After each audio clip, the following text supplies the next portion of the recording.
Okay, now we can see you good. Okay. Okay. So yeah, at any point of time, if you guys have any questions, yeah, feel free to stop me and I'll answer them. So the first thing would be why do you need to travel? So if you don't travel, what happens is like you're like a fish in the pond. People who don't travel always give excuses like they're afraid to travel. They feel like they're going into a sea of the unknown. They feel like they're going to be lost at sea. So if you ask a fish in the pond, it's going to say, "Oh, the seawater is too salty. There's going to be too many sharks in the sea. I might get lost in the sea." So that's what people who don't travel give you all these excuses. So why should you travel? The main reason why I travel is because it opens my eyes. I get to see new cultures. I get to meet new people. I get to eat great stuff, and I grow as a person. So these are some of the main reasons why I travel. And traveling is so much easier nowadays. You don't need to contact a travel agent like you had to do back in the days. You can just go online in 5 minutes, a couple of clicks, and you can go anywhere in the world. That's it. It's that easy. So I wouldn't know why anyone wouldn't want to travel when it's that easy. And it's so easy to research. So you need to go to any place or any part of the world. It's so easy to research. Go online, research. In half an hour, you know exactly what needs to be done. It's that simple. And there are no language barriers nowadays. So you go to any part of the world, there is someone who knows English. So as long as you know English, you can travel to any part of the world. It's that easy. So now let me show you a couple of tricks I do to get cheap deals because I'm traveling for around 6 months a year. And if you're not looking at the finances, it can get a bit costly. So here are some of the things I do to keep it under my budget.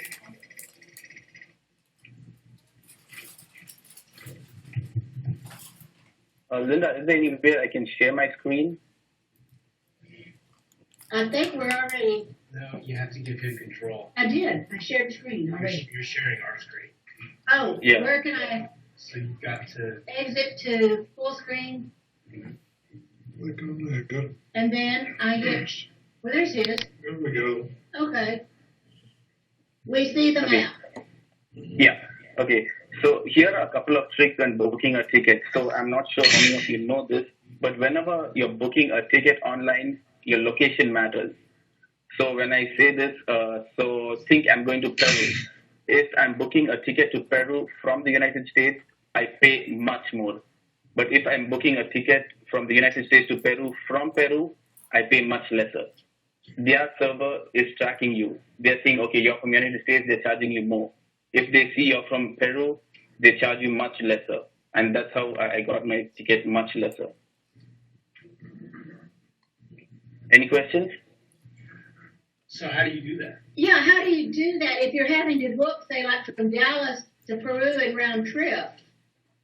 Yeah. Do you So book basically, two nights, one going each way? no. So it's a bit technical, and some of you won't understand it. But what is the server is seeing is your IP address. The IP address is telling you, okay, you're in the US or in Peru or wherever, any part of the world, and you can use something called a VPN, which can switch your IP to any part of the world. So that's how you do it. It's a little technical, but that's how you do it. Okay, so you'll have to send us a text or an email on how to do this. It's a bit complicated. Yeah, it's a bit complicated, but yeah, I can Will send you be it. our And it's travel basically, agent? yeah, through a VPN. Yeah, and I'm not sure. Okay. Yeah. Now, people And- do. Yeah. So that's the first tip. The second trick is to clear your cache. So whenever you're searching for tickets online, it's recorded in your browser cache. And when you go to the next travel agent, the travel site, they already know what you're looking for because it's in your cache. So they know you're looking for a ticket to Peru, and they'll charge you more for it because they know you're interested and you're looking in it. So everyone tracks your cache. So clear your cache whenever you're searching for a ticket. That's the second thing. And I always use this site called Travel Zoo. I just put in my preferences, and they always send me like really great deals, and I found this really useful. So let's see here. So they have some really good deals, and whenever they send me a deal, I always look it up, And their deals are usually for a day or two because by the time they post the deal, people are already booking and uh, the deal goes away pretty quickly. So this is one of the sites I use, and the next site I use is this.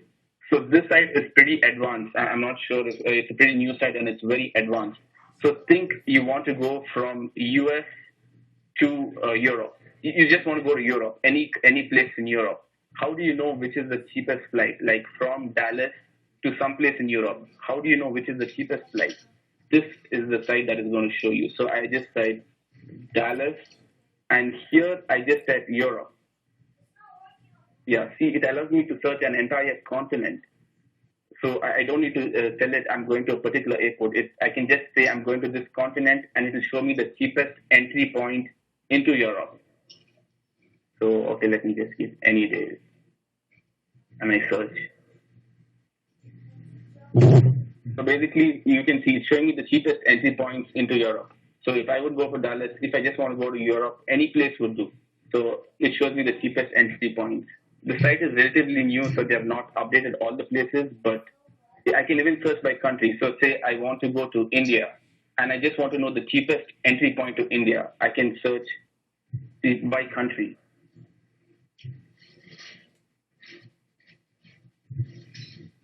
See, it's showing me the cheapest entry points. So I can go to Mumbai, Chennai, New Delhi, Hyderabad. It's showing me the cheapest entry points to India. So this site is pretty advanced. And it even gives you a graphical view. So let's say I want to go from Dallas to Los Angeles. It gives me a graphical view of the ticket. Let me give you an example. So it's showing me on which day I leave. I leave on this day, it's going to be 79. It shows me the day on which it's going to be the cheapest. So if I return on 25th, it's going to be much cheaper than if I return on 26th. It's a graphical view of the day I leave and arrive. So this is pretty advanced, and using this, you can get the cheapest possible ticket. The only restriction is you should be flexible on the date.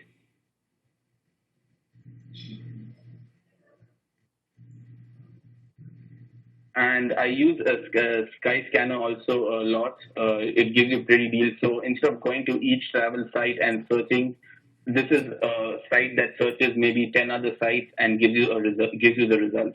So you just give Dallas to Los Angeles or whichever place you want to go.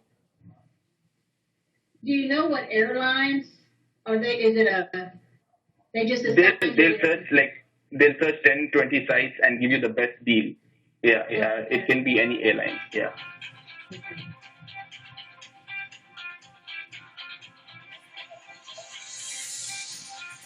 Yeah, so it's 260 round trip to LA.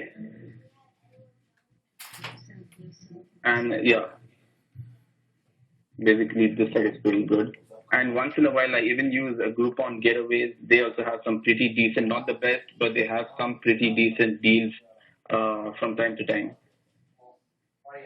Go ahead and bring it. I'll get it reloaded or whatnot. Yeah. So these are the ways you can get pretty cheap tickets. And everything is based on seasons. So because of seasons, at particular times of the years, particular countries become really cheap to travel to. So based on that, I adjust my calendar and travel, accordingly.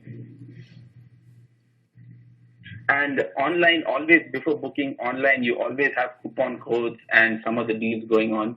So always make sure to search online before you book your ticket because there's always some coupon code or some deal going on.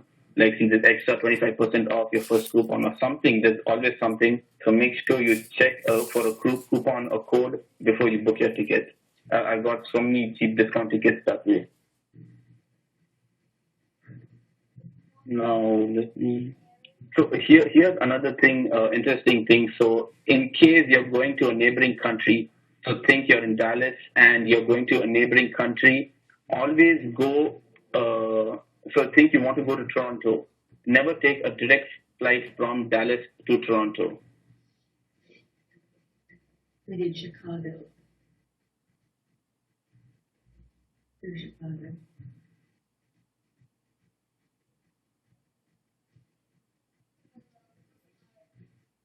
Yeah. So this is what it would look like from Dallas to Toronto, a direct flight, and this is one way, $384. So the best thing to do over here would be to go to Detroit and just drive across the border. That would, from here to Detroit, the ticket would be like maybe $120, $130, and just drive across the border. The reason why is international flights are always cheaper because of the airport tax.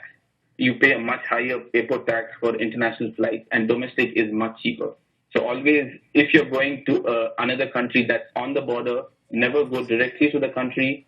Just take a flight to the border somewhere, maybe Detroit or somewhere here, or maybe New York, and just drive across the border. It becomes much, much cheaper.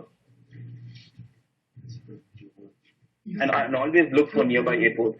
So whenever people search, like for Dallas, you just put DFW, which will only show DFW to other airports. But we have another airport, Love Field.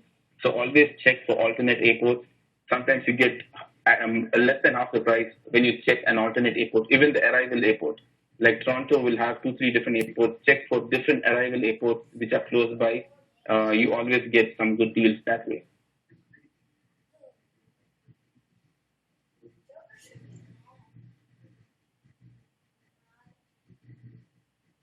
Okay. So here are some of the tips I use while traveling, which has helped me a lot. Plan in advance. Yeah, always plan in advance. Never leave it for the last minute. You'll always forget something, or you want to look up something, but always plan much in advance. Always make sure you take an unlocked phone whenever you're traveling. Make sure your phone is unlocked, because in US most of the phones are locked, and they'll charge you roaming fees, and it's really expensive. So make sure you have your phone unlocked and buy a local SIM. Whenever you're going to other location, buy a local SIM. It's so much cheaper. You can call, you can use your data, whatever you want, and it's really cheap. Never use your US phone and they'll charge you for roaming, which is very expensive. Never exchange money at the airport. Whenever people do this mistake, whenever they go to some foreign location, they go to the airport and they exchange money at the airport, you get the worst possible rate. So never do that. And here is something I do whenever I travel with my wife. I always book the aisle seat and the window seat. When you do that, nobody bothers booking the middle seat, because nobody bothers booking the middle seat because they hate booking the middle seat, and you always get like the entire row free for yourself. Because some people, whenever they travel, they book the middle seat and the aisle seat, or the middle seat and the window seat. That way, someone would book the other seat. So always book the aisle and the window seat, and don't book the middle seat. And nobody's ever going to book the middle seat. And so many times I've got like the entire row free to ourselves.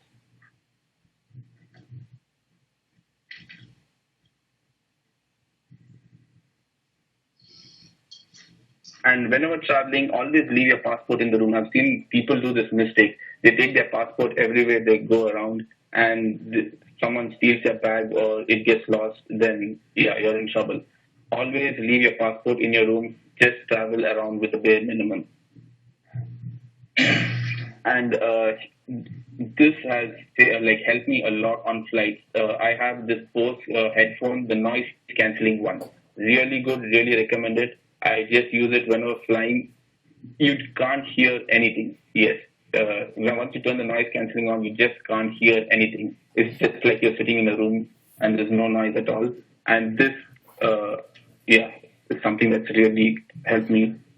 And make sure, you have something to entertain you when you're on the flight. Usually flights, when you're doing international flights, it's minimum 8 hours to 16 hours or 24 hours, whatever. So make sure you have that amount of entertainment with you. So I usually take an iPad or an iPod or whatever, and make sure I have 8 hours or 10 hours worth of stuff on it. So by the time the flight is over, I don't even feel it. I don't even feel that it was a long flight, because I was entertained throughout the flight, or read a book or do something. Make sure you plan it. And whenever you have a long flight, always sleep according to the time zone of the place you're arriving at, so to avoid jet lag. Make sure whenever you're going to a place, you know what the time zone is over there, and sleep accordingly.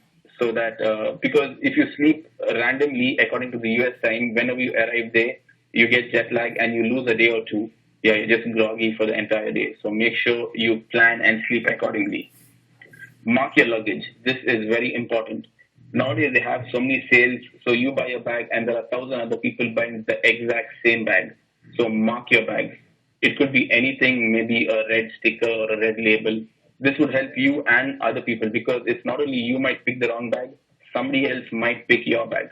So make sure to mark your bags when you travel because I've seen so many people stranded in airports where someone else has taken their bag and gone and they're in a totally new country and they don't know what needs to be done next. Call your credit card company and inform them when you travel because whenever you go to a new country and start using a credit card, they're just going to block it because they think it might be stolen or something. So whenever you're traveling on a long trip, call your credit card company in advance and inform them that you're traveling and you'll be using it there so that they won't block it as soon as you use it. Yeah, take an empty bottle when you go on board because you get thirsty pretty often and on flights, they don't give you too much of water. So take an empty bottle and when you go on the flight, the first thing I do is fill water in it. Check the weather in the place you're going to because this is one mistake I made.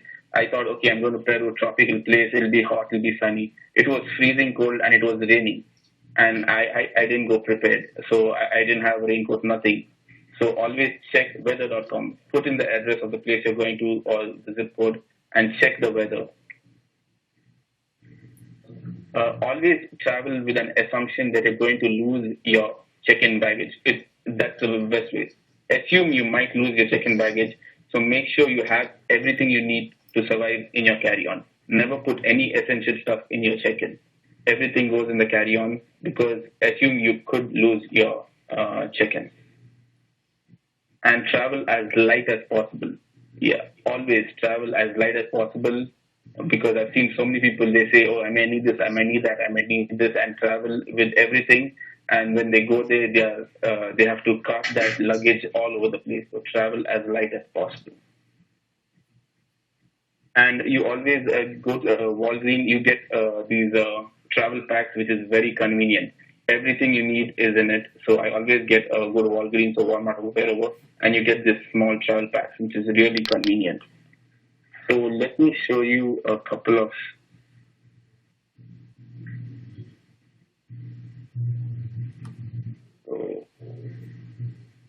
yeah, this was my trip to Peru.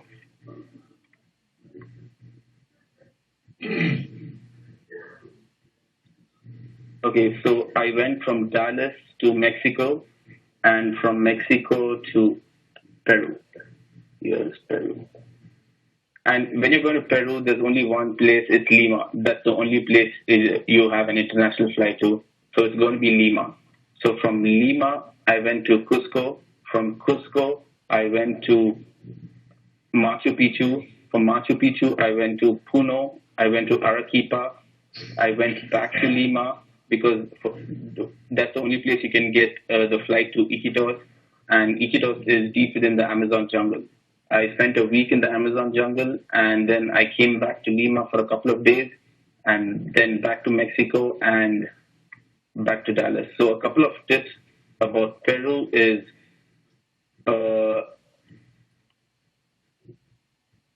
make sure you carry enough cash when you go to Peru because there's a lot of counterfeiting in Peru, a lot of counterfeiting. So that is, and Peru is the number one in the world, the number one country in the world that counterfeits US currency. So whenever I took cash, they're always checking it, marking it, and doing all sorts of stuff. And half of the notes they reject for some reason. Tushar, did you fly or did you take a bus to these different locations within Peru? You could fly or you could take a bus. I flew because it saves you time. The roads are not all that good, they are treacherous. So I wouldn't recommend taking the bus, but it is an option. But I flew to all these places and flying in Peru is really cheap. As long as you book it in Peru. The same tickets you book in US, it's double the cost. Okay. So yeah, this is my flight, on the flight to Peru. This is a castle I went to in Peru, and there were some really nice paintings in it. Yeah, these are some of the paintings I saw in the castle.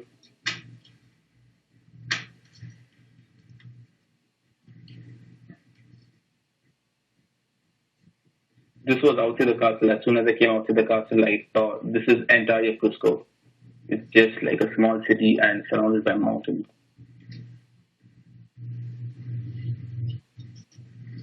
This is a cathedral in Cusco. This was inside the cathedral.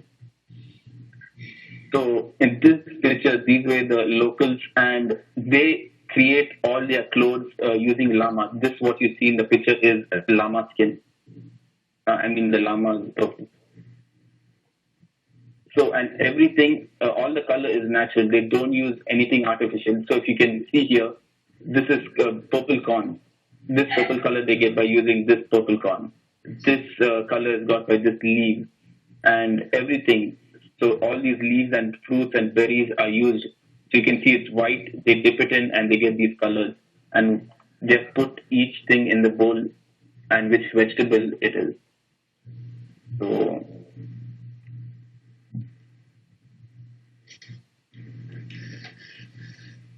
then this is how they weave it. So they take the llama skin and they weave it and make clothes out of it.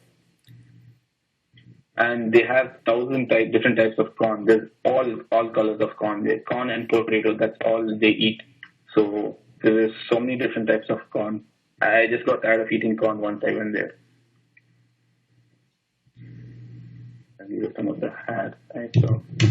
So basically, this is a salt. So the salt comes down from the mountains, and they kind of barricade it, and this thing dries up and becomes salt.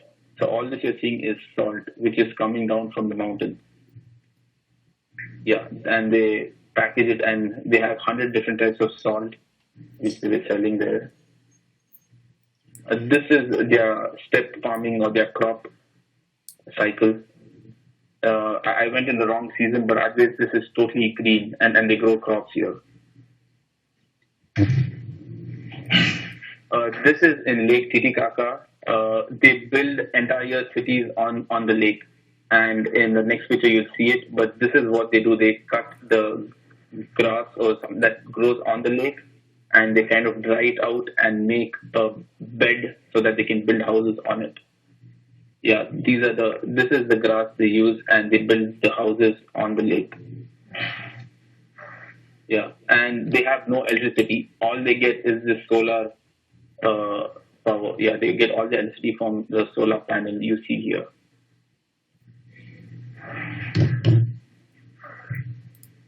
This was by the lake. I was just following some sheep.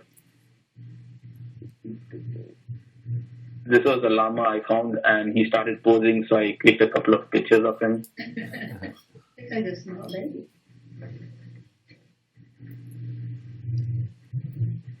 This is Lake Titicaca again. This was on Machu Picchu. This llama was trying to eat my hair, and yeah, got a picture. Yeah, this was Machu Picchu. Did you hike or take a Yes, yes. Yeah, this was the entire. So it's surrounded by mountains, and we walked the entire place. So the train gets you only till somewhere here, and then you need to hike all the way here. I wouldn't recommend hiking. There is a bus up that drives up the mountain. I would recommend taking that. Yeah. This was in the middle of Lake Titicaca. There's like in Puno, there's a small island. This is on the island. Yeah, so it's a small island and just sea surrounded by sea. There's a sheep and a lamb I saw right on top of the mountain. This was me entering the Amazon. So in the boat, and this is a very small part of the Amazon. It gets much wider as you go deeper. They grow rice on the banks, and you can see it keeps eroding and falling into the Amazon. Yeah, this was walking my way through the jungle. It's really thick. The Amazon is extremely thick, and you just get bitten by every possible insect on the planet. Were you in a group for a tour? Sorry? Were you in a group tour? Were you in a group on a tour? Yes. So there were like 3 other people. Oh, okay. Yeah. It was not a tour. It was like I stayed in a place. Like I'll show you later on. I stayed in a place for a week, and sometimes you can go with a tour or you can go on your own. They'll just give you a machete. You go on your own wherever you want. Oh, okay. Yeah. So this is a stickworm. It looks exactly like a stick. This is one of the butterflies he caught. Like thousands of these flying all over the place. Yeah, this was the place. No electricity at all. In the middle of the jungle, you just get a hut and you stay there. Yeah, you just get water. That's all you get, water. And you kind of rough it out. And in the middle of the jungle, yeah, this is all I got. We went fishing for piranhas. We caught a couple of piranhas and these fish also. The piranhas are too small, so I didn't take pictures of them, but a lot of piranhas in the Amazon. And like we went swimming in the Amazon, they told us the piranhas are not going to do anything, and actually that was true. Like in movies, they show you that piranhas are going to eat you up. That's not true because I don't know. I swam and we fished and even got piranhas from the same place where we were swimming. Yeah, this was me in one of those kayaks. It's really hard. So you have to watch out. Yeah. And the animals there are really friendly. Yeah, all the animals there are really friendly. Yeah, this guy was trying to pull something out of my hand. Like I had a piece of bread in my hand, and he was looking at me and asking me to pull it out. He's very slowly trying to pull it out, and then I put it in my other hand. Yeah. This guy was posing for me to take pictures.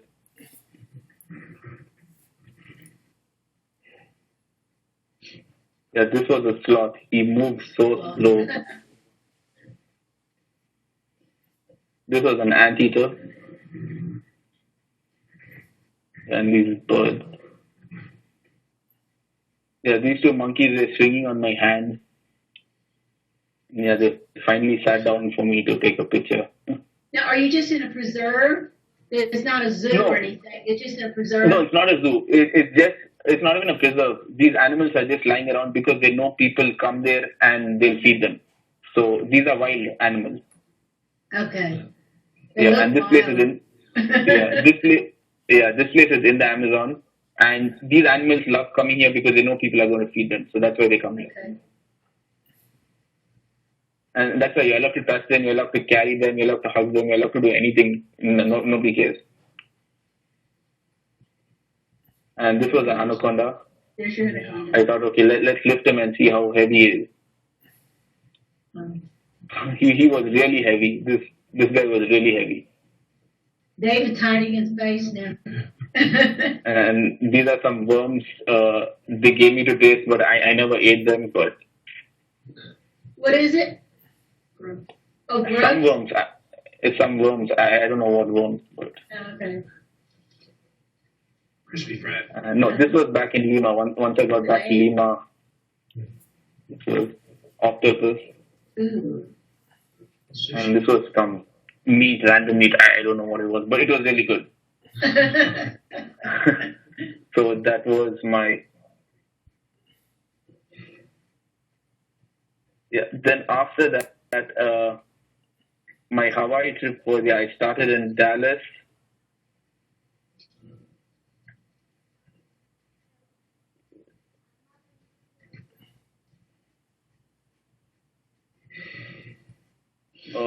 Went to Honolulu.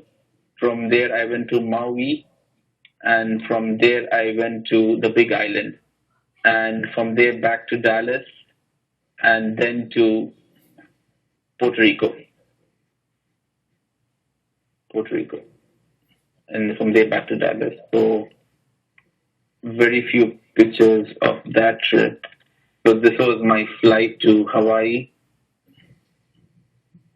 Beaches there are really beautiful. Yeah, I spent most of the time on the beaches and a couple of volcanoes. There's a lot of sea life, but unlike the Amazon, you can't touch anything in Hawaii. This was a sunrise at Mauna Kea, so it's like the one of the highest points where you can see the sunrise. This was just before sunrise. After this, it was too bright to take a picture. That's Sorry? Haleakala? Yes, yes. Yeah. Yeah, it was so cold when I went up there. Yeah. Oh, it's freezing. It's freezing up We were wrapped here. up in Yeah. towels and everything. I couldn't even click this picture. It was that cold. It was just freezing. And it rains on Monday. And yeah, then the drive down, so you're always above the clouds for most of the drive. And this was at a local market. I went to quite a few of the local markets. A lot of great fruit. So everything possible, yeah, I bought. And really cheap. Amazing fruit, really cheap. And this squirrel was begging me for some food. Yeah. This was, these are corals. What you see here, all these are corals. And I did some snorkeling, really great place. This was in Honolulu.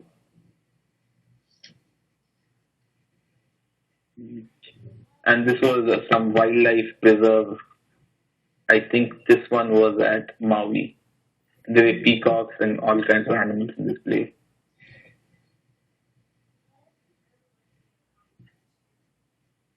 And this was in my room. I don't know what it was, but this guy crawled into my room. And he was so colorful. So this was, What's up, brother? yeah, scuba diving, snorkeling. You went scuba diving? Yeah, yeah. Tons of fish. Tons of fish. Yeah. So yeah, that's about my trip. And my next trip is to Alaska for 10 days. And then I'm going to Europe for almost a month. Then I come back and I go to India for 3 months. So that's my travel for the next couple of months. So 9th I leave. Yeah, I leave on 9th, and for the next couple of months I'm out of the country. Well, Alaska's only 2-hour time difference, I think, so we will look forward to seeing you from Alaska. Yes. online. Yes, when I'm in Alaska, I'll be attending meetings. Europe, I doubt. Now, I got up at 1:30 in the morning from Russia to go to the meetings. But I couldn't stay very long because I was waking everybody up in the house. So, Yeah. well, now, does your wife travel with you? Yes. No, my wife travels everywhere with me. Oh, okay. Because you didn't show any pictures of her. That in Hawaii there were pictures of her, but that was a honeymoon trip, so I didn't bother showing any pictures. Yeah. Okay. Now, what did you bring back for us? Okay. A lot of stuff. When I come to the next meeting, yeah, you guys will get a lot of And stuff. when will that be? Are you going to be here next week? Next week is my last week. I'm here. Okay. Yes. Okay. Okay, well, we look forward to seeing you then. Thank you. Yeah. It was very interesting. Some of the places I've never been to South America, but I've been to Europe a lot, and Hawaii and all that. So thank you so much. Anybody have thank any you. questions to ask me? Salesforce for Outlook. I don't know. Forward on that? Huh? No, it's on there. What? You tend to segue into the fact that there's a planned trip. Oh yeah, there is a planned trip. I thought I mentioned it earlier about signing up for the cruise. Let me see. They keep wanting to start for Windows Update. Remind me to get an hour. I don't want it to shut down. And so anyway, sign up for the cruise. Your forms are on the front page of the Club Runner. If you haven't signed up for an account in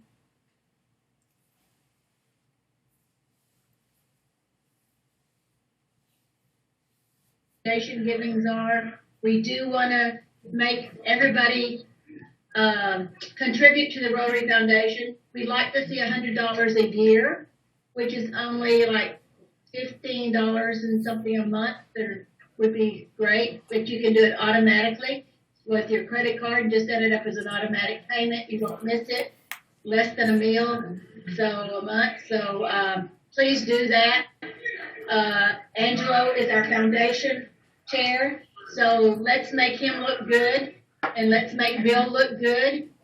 And appreciate your coming online, everyone, tonight. And there's Jose that just came in. We missed you Sunday night, Jose. And who is ALGA? Who is ALGA? Hello? Okay, if there's no further business, at 6:30, we will stand for the four-way test. Of the things we think they are due, first, is it the truth? Second, is it fair to all concerned? Third, will it build goodwill and better friendships? And fourth, will it be beneficial to all concerned? And 5. Thank you. And have fun.